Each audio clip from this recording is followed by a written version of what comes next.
go back to the Marvel world and talk about that post-credit scene when it comes to Venom. Now, it's already been how many weeks now? We've already spoiled, on the vodka stream, we talked spoilers. So I'm just going to talk spoilers. If you hadn't seen it yet, I'm sorry to say. I don't know what's taking you so long. But when it comes to, of course, that post-credit scene, which, of course, leaked before that came out. Literally just somebody bootlegged. People just suck. People just fucking suck. But yes, post-credit scene, obviously, we all knew it was going to have some involvement of Spider-Man. And sure enough, it did. Something happened.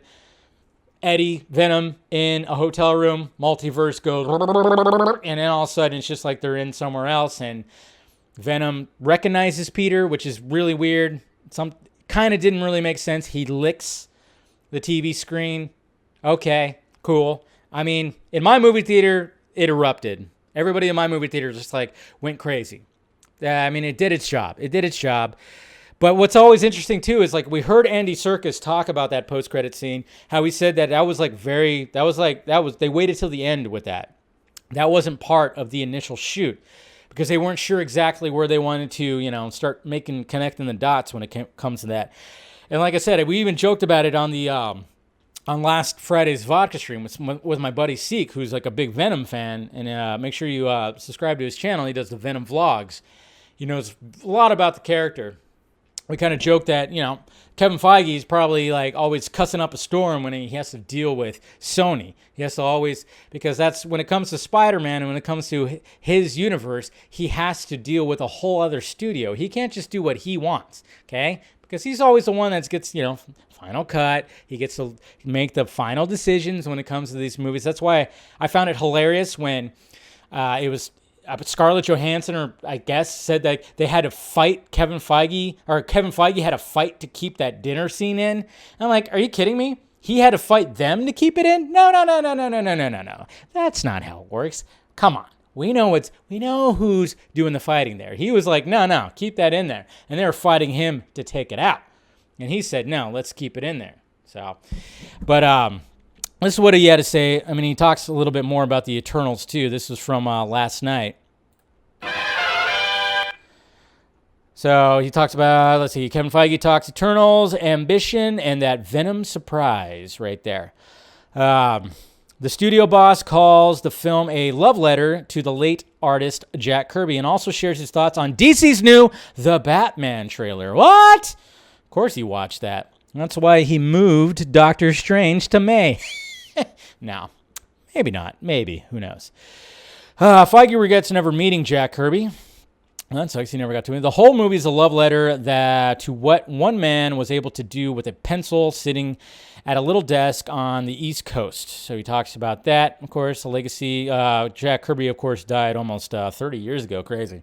Was top of mind at Eternals premiere, where Deadpool creator Rob Liefeld was even there. Man, with a copy of the Eternals #1 that he brought. That's pretty cool. And then it says right here, so Feige broke into the world of Marvel, of course, with that. The other day I was like, how cool that I live in a timeline where William Shatner went to space in real life. One of the bummers, you could argue, there are many of the current timeline that we live in is that Jack Kirby passed before he got to see all this. Yeah, that sucks. It would have been cool if he got to see that and this right here too, what Zack Snyder did with his New Gods. Would have been great. Serkis stepped behind the camera for obviously, yeah, he's talking about that post-credit scene. The final moments of Let There Be Carnage, Eddie Brock find themselves transported into the Marvel Cinematic Universe, where J. Jonah Jameson appears on television railing against Peter Parker Spider-Man.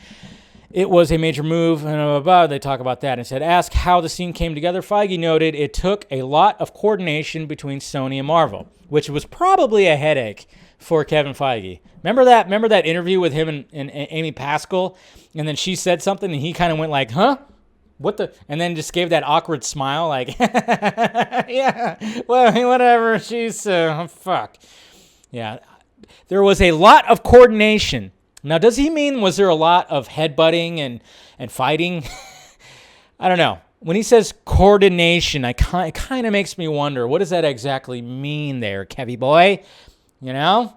The fact that you're not in complete control this time, huh? And if you don't know all the coordination yet, I'm not going to be the one to tell you. But yes, between Sony and Marvel and the Venom team and the No Way Home team, we work together on it. So it almost seems like he's just like, I'm not going to say anything. Okay? It's not what I want. It almost seems like that's not what he wanted in that post-credit scene. I don't know. I'm not trying to put words in his mouth, but it's just kind of funny that he just goes, a lot of coordination. If you don't know all the coordination yet, I'm not going to be the one to tell you. It almost seems a little sour grapey, doesn't it? A little bit. Like he's just kind of like, he didn't have the power that he usually has. And I kind of like that. I think we can agree we kind of like that. We like the fact that, another studio can be like, hey, we want to do it a little bit differently over here. Is that okay? Well, we're going to do it like this. So, sorry. So that's why I wanted to talk about this, because just this quote sounds a little bit, Remember the whole Alfred Molina thing?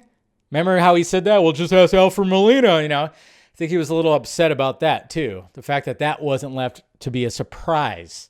So it's just kind of funny because, hey, you know what? Kevin Feige has done a miracle. He's done a lot of great work when it comes to being the guy that's helped build this universe. Full praise to the man. He's done the impossible. And again, he's been around for over 20 years doing these movies. And it's, he's one of the main reasons why we keep getting CBMs. But at the same time, when you start falling into that formula that the Marvel Cinematic Universe has always, that it has, you just kind of like the fact that there's somebody else now going, hey, we're going to do it a little different, Kevin. We're going to share our thoughts with you, but we're going to do it a little bit differently. So that's just what I kind of like. Yeah, I mean, he basically does bend over. He has to. He has to bend over for Sony, because Sony, when that whole thing happened about possibly them losing, Spider-Man, and Marvel Studios, he had to show up just on his fucking knees, just or whatever. Maybe he had to all right, do it. Just do it. Yeah. Because it's Spider-Man. When you look at brands, popular brands all around the world, yeah, Spider-Man is up there with Batman and Coca-Cola. Okay? So that's what I just found kind of cool about this, was the fact that it's like, he didn't sound like he was too happy about it. I'm not going to tell you about the coordination that happened. So, I don't know. I just read that today. I'm like, what's going on there, Feige? You okay? You okay? I think you'll be okay. You have control of so much other stuff. You'll be okay. Okay, buddy? Okay. We all know what's going on underneath that hat.